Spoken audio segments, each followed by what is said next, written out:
Bonsoir et merci d'être à l'écoute, d'être présent pour cette série sur les états d'âme. Dans les dernières semaines, on a vu les fruits de la conversion parce que ça arrive que le chrétien doute de son salut, il traverse des états d'âme, puis parfois ça l'amène ou des difficultés, ça peut être une chute dans un péché, un combat, et parfois ça l'amène dans des troubles de l'âme, et ça l'amène à douter de son salut. Et le Seigneur veut qu'on ait une assurance. On en a parlé dans les dernières semaines, et dans ces moyens qu'il nous donne, il y a les fruits de la conversion. Et on avait vu que tout débute par la repentance, c'est-à-dire cette conviction profonde de désobéir au Seigneur. Alors, avant d'aller plus loin, on va prier. Seigneur Dieu, merci pour ta parole qui répond vraiment à nos besoins, les besoins de notre âme, si fragile, Seigneur Dieu, si vacillante. Et Seigneur, merci parce que c'est toi qui nous tiens, c'est pas nous qui nous tenons nous-mêmes. C'est toi notre ancrage. C'est toi la pierre de fondation. Seigneur, on est reconnaissant pour cela. Merci pour ta patience dans nos vies. Merci de nous traiter comme le meilleur des pères, de nous faire avancer en toi,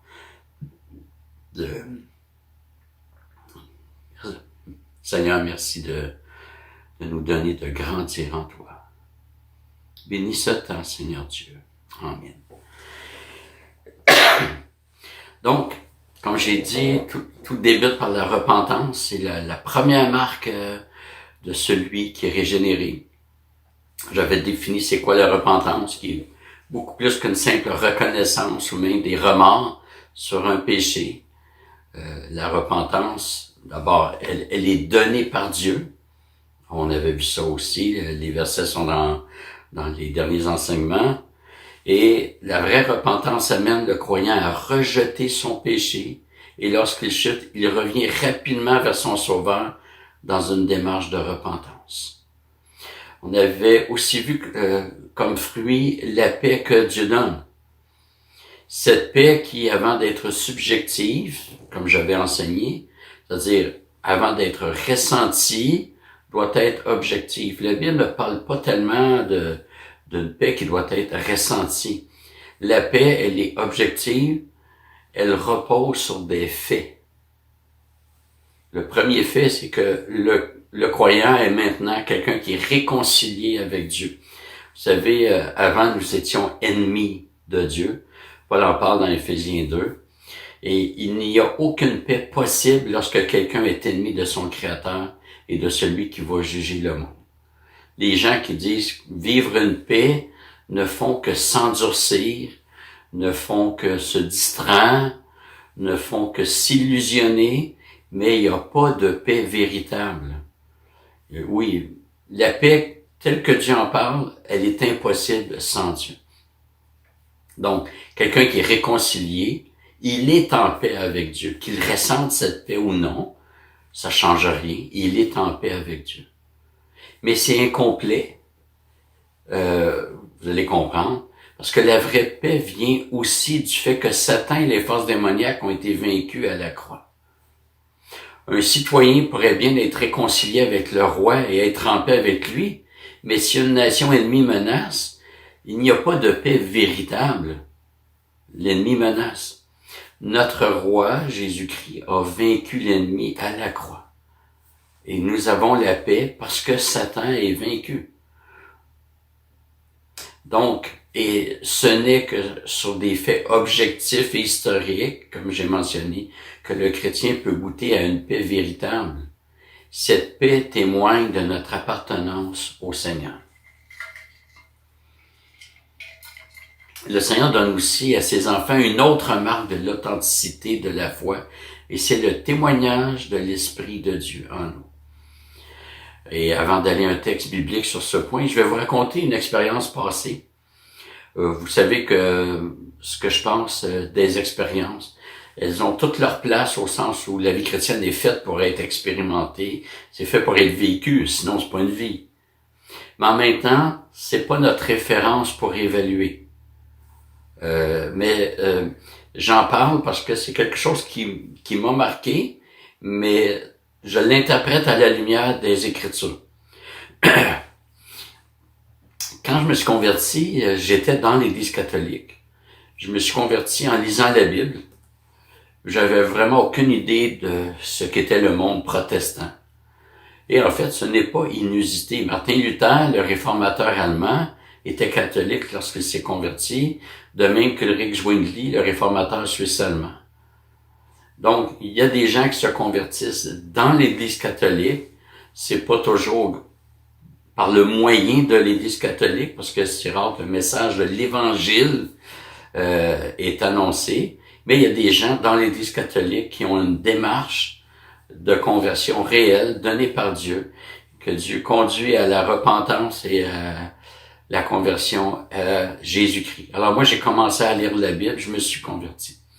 Et un jour, alors que j'étais dans une station de métro de Montréal, et donc j'étais déjà converti, soudainement, j'ai une vive conviction que j'étais enfant de Dieu. Et ce qui m'avait le plus impressionné, c'est de savoir que Dieu ne m'abandonnerait jamais. Ça m'a marqué. Et ça s'est passé en 1979 et je m'en souviens encore très bien. C'est très subjectif, je le reconnais, mais c'est une conviction dont je tiens compte parce qu'elle est foncièrement biblique. Parce que on va voir le verset qui dit que l'Esprit rend témoignage, le Saint-Esprit rend témoignage à notre esprit que nous sommes enfants de Dieu. Un autre témoignage de l'Esprit que nous avons vécu, c'est en lien avec la providence de Dieu. Alors que j'étais aux études en théologie et que nos revenus étaient des plus modestes, avec 4 enfants qui entraient dans l'adolescence, nous avons tellement vu la providence de Dieu dans nos vies, surtout dans cette période vraiment difficile. Et nous avions cette conviction que c'était Dieu qui prenait soin de nous. Et ça aussi, c'est un témoignage de l'Esprit de Dieu à notre esprit que nous sommes ses enfants. Dieu prend soin de nous. Et à chaque fois qu'on était aidés, parce que Dieu utilise souvent des frères et sœurs, parfois même des inconvertis, on a vécu ça, nous recevions ces choses comme venant du Seigneur. Parce que mon épouse et moi, on priait pour que Dieu pourvoie, mais on n'en parlait pas à personne pour pas que ça soit une façon déguisée de quêter. Mais Dieu répondait dans des choses vraiment précises. Et quand je lis les Écritures, ou que j'entends un frère prêcher, enseigner, lorsque j'apprends quelque chose que je connaissais pas, lorsque je découvre une facette, lorsqu'un texte m'interpelle fortement, j'ai cette même expérience de conviction profonde que Dieu fait une œuvre en moi. Et même, je le vis physiquement dans mes entrailles. Bon, et j'en ai parlé à d'autres chrétiens, puis je suis pas le seul à vivre cela. Et ça ne signifie pas que ceux qui ne vivent pas cela ne sont pas chrétiens. Alors, je vous parle de mon expérience. Et quand la parole de Dieu me reprend, c'est aussi la même chose. Parce qu'on doit prendre plaisir dans la loi de l'Éternel, dans tout ce qu'elle nous dit, incluant lorsqu'elle nous reprend. Et j'ai cette même conviction que c'est Dieu. Jamais je lis la Bible sans que j'ai cette conviction que Dieu, non seulement que Dieu parle, mais que Dieu me parle. L'Esprit de Dieu rend témoignage à mon esprit que je suis son enfant. Et on arrive au texte le plus fort qui parle du témoignage de l'Esprit, et c'est Romains 8, versets 12 à 17 que je vais lire. Romains 8, 12 à 17. Ainsi donc, frères, nous sommes débiteurs, mais non de la chair pour vivre encore selon la chair. Si vous vivez selon la chair, vous allez mourir. Mais si par l'Esprit vous faites mourir les actions du corps, vous vivrez. Car tous ceux qui sont conduits par l'Esprit de Dieu sont fils de Dieu. Et vous n'avez pas reçu un esprit de servitude pour être encore dans la crainte, mais vous avez reçu un esprit d'adoption par lequel nous crions « Abba, Père ». L'Esprit lui-même rend témoignage à notre esprit que nous sommes enfants de Dieu. Or, si nous sommes enfants, nous sommes aussi héritiers. Héritiers de Dieu et co-héritiers de Christ, si toutefois nous souffrons avec lui afin d'être aussi glorifiés avec lui. Alors, Pascal Denot, dans son livre « Le côté obscur de la vie chrétienne », s'intéresse particulièrement à ce texte et il ferait sortir l'opposition que Paul présente entre deux réalités, l'esclavage, c'est-à-dire la servitude, et la filiation. Nous étions esclaves du péché. Et Pascal ajoute que pour avoir l'assurance du salut, nous devons avoir aussi l'assurance de notre péché. Nous étions esclaves du péché. Ça signifie quoi? Ça signifie que le péché exerçait sur nous une aliénation, un abrutissement, et qu'il nous conduisait dans la mort, dans la condamnation éternelle. Le péché exerçait son emprise sur nous. Et, pour prendre un terme plus biblique, la folie caractérisait nos vies. Cet esclavage n'est pas à comparer à celui que nous voyons dans des films où les personnes sont capturées malgré elles et forcées de travailler alors qu'elles voudraient être libres. L'esclavage du péché n'a rien à voir avec une personne qui serait forcée d'être esclave alors qu'elle ne le voudrait pas. Dans ce cas-là, l'esclavage, en fait, on a capturé le corps de la personne, mais on n'a pas nécessairement aliéné cette personne-là. Mais l'esclavage du péché ressemble davantage à celui qui est esclave de la drogue et qui se plaît dans son esclavage. On lui propose tous les outils, tous les moyens de s'en sortir et il ne veut pas. Sa volonté est aussi esclave. Ses raisonnements sont aussi esclaves. Tout son être est esclave du péché. Et cet esclavage entraîne la mort éternelle. C'est un esclavage volontaire. Comme celui qui veut rester dans la drogue, c'est lui qui le veut, c'est personne d'autre qui le veut à sa place. Et ça entraîne la mort éternelle. Paul dit au verset 13, « Vous allez mourir. » Celui qui est conduit par l'Esprit reconnaît son état pécheur, son esclavage. Il reconnaît pas juste avoir commis quelques péchés. Il reconnaît que sa nature est problématique. Que tout son être est sous le contrôle, sous l'emprise du péché. Donc, c'est pas juste qu'il pêche à l'occasion, mais il est esclave du péché et son esclavage est tel qu'il est incapable de s'en sortir. Incapable de lutter contre le péché. Il veut même pas. Il aime son péché. Il veut pas lutter. Et c'est pourquoi, comme j'ai mentionné dans un enseignement précédent, c'est Dieu qui donne la repentance. L'homme ne veut pas abandonner son péché tant que Dieu ne lui donne pas une conviction. Il n'opère pas en lui la repentance. L'homme a besoin du Saint-Esprit pour agir. Et le chrétien porte encore cette nature pécheresse. On pêche encore, mais le péché n'exerce plus sa puissance, c'est-à-dire que il y a un renouvellement du chrétien qui fait que lorsqu'il pêche, Dieu le ramène à la repentance au pied de Jésus-Christ et les pensées sont renouvelées, l'aliénation ne se fait plus, du moins pas comme avant, et le péché n'a plus son emprise de nous entraîner dans la mort et la condamnation éternelle. On a été délivrés de la puissance du péché. Et lorsque l'on va mourir, on sera délivré de la présence du péché.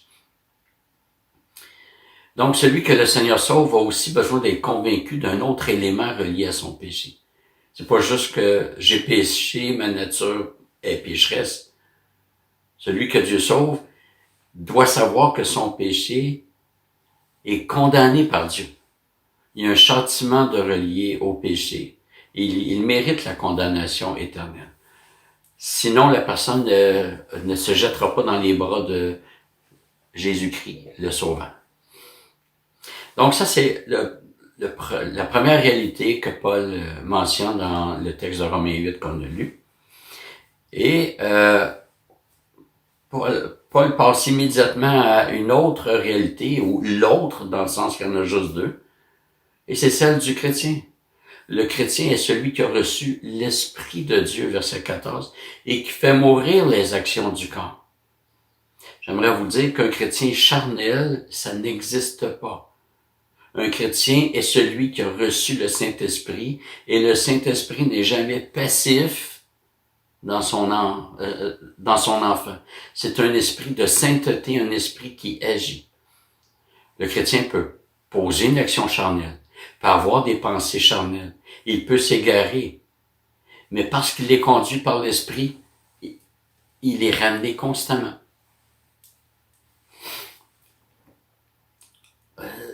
Je vais prendre une comparaison qui me pop à l'instant. C'est comme si le Saint-Esprit c'était le volant et le chrétien c'était les roues avant. S'il y a un trou, il veut ou si une déformation de la chaussée, il va dévier, mais le Saint-Esprit ramène constamment. Alors oui, le chrétien pêche encore, mais il est conduit par l'Esprit, et quand le chrétien pêche, il est conduit à la repentance. Il y a une action continuelle du Saint-Esprit dans le chrétien, qui garde toujours, qui fait toujours les bons ajustements. Et cette conduite amène le chrétien à faire mourir les actions du corps. C'est une lutte constante. Il n'y a pas de pause dans cette lutte. Nous luttons constamment.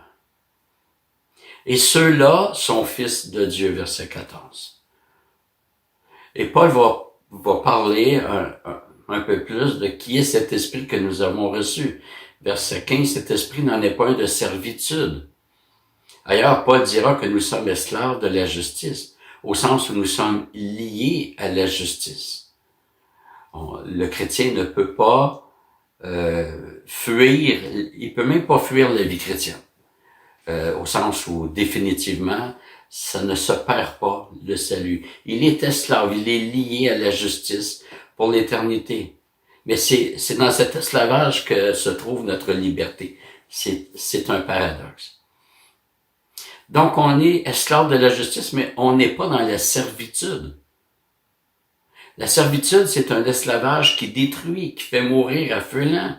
La servitude est le fait d'être esclave d'un maître impitoyable qui opprime ses captifs. Ce maître impitoyable n'a aucune considération pour ceux-ci et ne cherche pas du tout leur bien. Alors, dans ces versets, Paul parle de la servitude du péché, c'est l'esclavage du péché, c'est horrible. Et ça nous caractérisait avant notre adoption. Dieu nous a adoptés comme ses enfants, nous qui croyons en Jésus-Christ. Et donc, on a reçu l'esprit d'adoption par lequel nous crions « Abba, Père ». Si nous sommes adoptés, c'est que nous n'étions pas des enfants de Dieu avant de l'être. Il y a une idée répandue qui veut que tous les humains soient enfants de Dieu et que Dieu soit le Père de tous les humains. Mais si c'était le cas, frères et sœurs, Dieu ne nous adopterait pas et on serait déjà ses enfants. En réalité, avant notre conversion, nous avions pour père le diable, que Jésus dit en Jean 8, 44. Si nous sommes enfants de Dieu, c'est que nous le sommes devenus par adoption. Nous ne sommes pas nés enfants de Dieu. Et il y a un texte parallèle à Romains 8 qui présente un élément très intéressant. Ça se trouve dans Galates 4, les versets 4 à 7 que je vous lis. Mais lorsque les temps furent accomplis, Dieu a envoyé son Fils, né d'une femme, né sous la loi, afin de racheter ceux qui étaient sous la loi pour que nous recevions l'adoption. Paul ne parle pas de servitude dans ces versets, mais il le fera plus loin en opposant Agar et Sarah. Agar était l'esclave de Sarah. Verset 6. Et parce que vous êtes des fils, Dieu a envoyé dans nos cœurs l'esprit de son Fils qui crie Abba Père. Ici, Paul reprend la même expression Abba Père pour nous dire que Dieu a envoyé dans nos cœurs l'esprit de son Fils. Une donnée très importante. L'esprit de son Fils qui crie Abba Père. Et comprenons ceci, l'esprit d'adoption que nous avons reçu, c'est l'esprit du Fils éternel. Et l'expression l'esprit de son Fils, elle est unique dans toute la Bible, on ne la trouve qu'ici. Et ça nous dit que la relation filiale que nous avons avec le Père vient du fait que l'esprit du Fils éternel de Dieu établit cette relation. Par conséquent, la relation filiale que nous avons avec notre Père céleste est la même relation qui existe entre le Père et le Fils éternel. Verset 7. Ainsi tu n'es plus esclave, mais fils, et si tu es fils, tu es aussi héritier grâce à Dieu. Ces versets, autant ceux de Romains 8 que de Galates 4, nous donnent un puissant témoignage de notre appartenance à Dieu. Ce témoignage de l'Esprit n'est pas décrit dans ces deux passages, mais nous avons des données ailleurs dans les Écritures. Parce que Paul a dit que l'Esprit de Dieu rend témoignage à notre esprit que nous sommes ses enfants. Comment vérifier ce témoignage de l'Esprit? Alors, on est dans une époque où on évalue à peu près tout à partir du ressenti, et il y a un danger de dire ce témoignage, c'est que je dois ressentir que je suis son enfant. C'est pas impossible, j'ai eu cette expérience, mais je pense pas que ça se limite à cela et que même que ça nécessite cela. Ce qui est certain, c'est que c'est l'Esprit de Dieu qui nous a conduits à Jésus-Christ. Et qui, c'est pas juste lors de notre conversion. À chaque jour, il nous ramène à Jésus-Christ. C'est un témoignage du Saint-Esprit que nous sommes enfants de Dieu. Lorsque nous péchons, l'Esprit de Dieu nous ramène constamment à son Fils qui a expié tous nos péchés. L'Esprit de sanctification témoigne également de l'œuvre de l'Esprit en nous. La persévérance dans les épreuves et les corrections témoignent également. C'est pas par nos forces que nous persévérons, frères et sœurs. Quand nous persévérons, c'est un témoignage du Saint-Esprit en nous. Pourquoi? Parce que nous recevons toutes les épreuves comme venant non pas d'un Dieu cruel, mais d'un Père qui nous forme patiemment et qui veut nous faire grandir en lui. Nous recevons ces épreuves, ces difficultés, comme venant d'un Père qui nous aime, selon Hébreux 12, versets 5 à 10, qui dit « Et vous avez oublié l'exhortation qui vous est adressée comme à des fils. Mon fils, ne prends pas à la légère la correction du Seigneur et ne te décourage pas lorsqu'il te reprend. Car le Seigneur corrige celui qu'il aime et frappe de verge tout fils qu'il agrée. Supporter la correction, c'est comme des fils que Dieu vous traite. Car quel est le fils que le Père ne corrige pas? Mais si vous êtes exempt de la correction à laquelle tous sont part, alors vous êtes des bâtards et non des fils. » C'est intéressant ce qu'il dit ici. Si on ne goûte pas la correction, c'est parce qu'on n'est pas des fils. Loin d'insinuer que parce que Dieu nous corrige, qu'il nous aime plus, qu'on n'est plus ses enfants. C'est l'inverse, c'est une preuve qu'on est ses enfants. Verset 9, puisque nous avons eux des pères selon la chair qui nous corrigeaient et que nous avons respectés, ne devons-nous pas à plus forte raison nous soumettre au Père des esprits pour avoir la vie? Nos pères, en effet, nous corrigeaient pour peu de temps, comme ils le jugeaient bon, mais Dieu nous corrige pour notre véritable intérêt, afin de nous faire participer à sa sainteté. Dieu a un but final pour nous corriger, et c'est de nous faire participer à sa sainteté. Notez qu'il n'est pas dit à la sainteté, mais à sa sainteté. Il nous transforme à son image. Celui en qui l'Esprit du Fils habite le Saint-Esprit je m'excuse, celui en qui l'Esprit du Fils de Dieu habite, le Saint-Esprit, il a un regard différent sur tout ce qu'il traverse. Autrement dit, le fait que l'Esprit de Dieu habite en nous donne de voir les choses différemment dans tout ce qu'on traverse. Un chrétien pourrait vivre le même genre d'épreuve qu'un non-chrétien. Si nous ne regardons que l'épreuve, il pourrait n'y avoir aucune différence entre ce qu'un chrétien traverse et ce qu'un non-chrétien traverse. Ce qui sera différent est d'abord la compréhension du chrétien dans l'épreuve. Il la voit comme venant du Seigneur, son Père céleste qui ne lui veut que du bien. Il le sait parce que l'Esprit du Fils habite en lui et l'Esprit du Fils crie en lui Abba Père. Et le chrétien sait aussi que Dieu promet la délivrance de l'épreuve et surtout une œuvre bienfaitrice de celle-ci. Un jour, en fait c'est plus un mois, à l'intérieur d'un mois, j'ai eu l'occasion de visiter 2 personnes mourantes. Il y avait une personne de ma famille qui était pas croyant, mais il rejetait farouchement, il était même activiste, il était activiste au sens où il aimait entrer dans des discussions pour promouvoir l'athéisme. Et l'autre est un croyant. Alors je vais visiter le croyant, puis ensuite l'autre qui est de ma famille. Et je demande au croyant, je dis, as-tu peur de mourir? Ah, il dit non, il dit, je veux aller rencontrer mon Sauveur. Je vais voir Dieu face à face, je vais être accueilli. Excusez, et j'ai une joie, j'ai une paix. Ça m'a édifié. Et ensuite, je suis allé voir l'autre de ma famille qui était athée. Et je lui ai demandé s'il avait peur de mourir. Et j'ai vu la panique dans ses yeux. Et je lui ai présenté l'Évangile. Je lui ai dit, ne fais pas l'erreur d'aller à la mort sans le Sauveur Jésus-Christ. Et toujours avec ce regard de panique, il m'a fait signe que non, il en voulait pas. Vous voyez, la même circonstance, 2 personnes mourantes, 2 chambres d'hôpital semblables, qui recevaient ce qu'on appelle les soins de fin de vie. Mais les 2 ont traversé l'épreuve de façon tellement différente. Le chrétien avait les promesses de Dieu. Il y avait cette relation, cette communion avec Dieu, son Père qui l'attend. Comme on voit le riche et Lazare. Quand Lazare est mort, c'est marqué que les anges l'ont porté.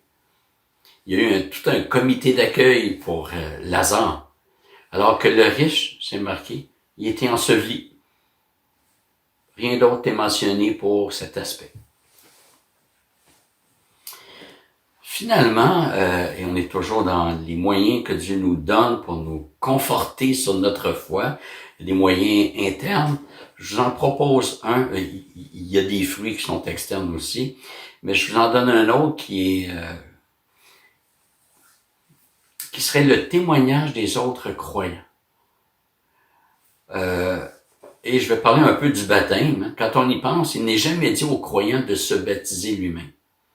Le verbe, dans le Nouveau Testament, est toujours utilisé à la forme passive. Sois baptisé. C'est pas baptise-toi toi-même. Sois baptisé. Sous-entendu un complément d'agent, on est à la forme passive, par quelqu'un d'autre. Les chrétiens, c'est des gens qui se font baptiser et non pas qui se baptisent eux-mêmes. Et c'est important parce que le baptême, c'est beaucoup plus que d'immerger la personne. C'est l'Église qui reconnaît la profession de foi des personnes. C'est l'Église qui a le mandat de baptiser. Le baptême, s'il est le témoignage de celui qui se fait baptiser, il est aussi la reconnaissance de la part de l'Église que la profession de foi du candidat est crédible. Nous sommes faillibles, nous allons baptiser des hypocrites, des faux frères. Mais on a quand même la responsabilité d'examiner toutes choses avec les lumières que l'on a. Donc, l'Église a la responsabilité de reconnaître ceux que le Seigneur sauve et de les incorporer au sens étymologique, de les intégrer dans le corps local. Donc, c'est un des ministères de l'Église. Et il me semble que cette reconnaissance de l'Église conserve toujours sa valeur par la suite. D'ailleurs, la discipline, qui relève également de l'Église, est aussi une attestation, cette fois négative, que la personne ne peut plus être considérée comme un frère ou une sœur. Mais si l'Église ne discipline pas, en principe, c'est qu'elle reconnaît. C'est-à-dire, si elle ne discipline pas une personne, c'est qu'elle reconnaît toujours la pleine valeur de sa profession de foi. Évidemment, il faut que l'Église prenne au sérieux l'ordonnance du baptême, de même que la discipline. Si on baptise n'importe qui, on va avoir n'importe qui. Si on examine sérieusement, si on prend notre responsabilité en reconnaissant nos limites, qu'on est faillible, on n'est pas parfait, mais je dirais que on se donne les meilleures chances d'éviter l'incorporation des faux frères, mais surtout, je pense qu'on a droit de s'attendre à la direction du Seigneur qui nous accompagne si on veut agir conformément à sa parole. Et donc, l'Église témoigne que nous sommes chrétiens. Nous prenons le repas du Seigneur ensemble, nous exerçons des ministères en tant que membres, c'est les membres du corps qui exercent les ministères dans le but de l'édification.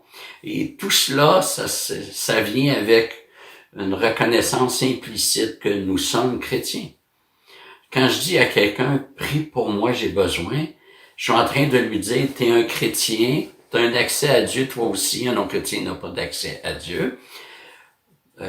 Parce que ça doit passer par la médiation de Jésus-Christ. Donc, tu es un chrétien, je reconnais ta foi, j'aimerais que tu pries pour moi. Donc, pour terminer, le Seigneur, sur ce point, le Seigneur donne des moyens aux croyants pour avoir l'assurance de son salut. Dieu veut qu'on ait cette assurance. Parce que si on n'a pas d'assurance, on a des doutes qui affectent nos états d'âme. Et Dieu nous donne des ancrages dans nos vies. Il nous demande de les considérer. Et de tous ces ancrages, je dirais que la persévérance, c'est le plus déterminant parce qu'elle est la marque significative de la vie chrétienne et elle englobe tout le reste. J'ai parlé de toujours revenir à Jésus-Christ. Je peux parler, donc, quand on pêche, on revient à lui, c'est dans la persévérance. On n'abandonne pas, on revient à lui.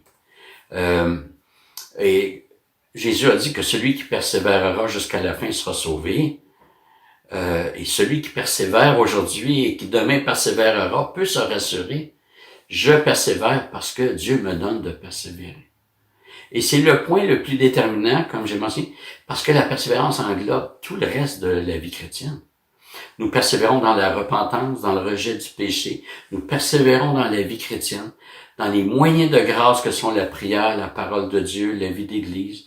Nous persévérons dans les bonnes œuvres que Dieu a préparées d'avance afin que nous les pratiquions. Nous persévérons dans notre adoration pour Dieu. Alors que le Seigneur nous donne de persévérer par la puissance de son esprit et qu'il nous donne cette assurance que nous sommes enfants de Dieu si nous croyons en Jésus-Christ. Prions. Seigneur Dieu, on veut te remercier parce que tu nous donnes ce que notre âme a besoin. Tu vois, Seigneur, notre fragilité. Tu vois, Seigneur Dieu, que nous sommes enclins au doute, au questionnement et ils sont saints, S-A-I-N-S, dans le sens que ils nous donnent de réfléchir, de ne pas prendre pour acquis. Mais Seigneur, tu veux que nous accrochions à toi. Tu veux que nous tenions fermement et tu veux que nous ayons cette paix, ce repos, que nous sommes en toi et que le bon berger n'abandonnera jamais ses brebis. Seigneur, je veux te prier pour mes frères et sœurs. Je te prie que garder leurs pensées en toi. Je te prie, Seigneur, qu'ils puissent continuer d'espérer en toi. Je te prie pour ceux et celles qui ont des difficultés particulières dans ces temps de confinement. Je te prie, Seigneur, de veiller sur eux.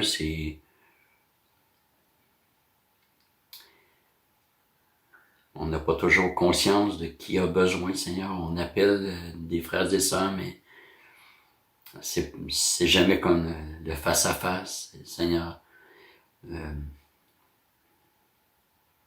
Ma consolation, c'est que toi, tu es avec eux, avec elles.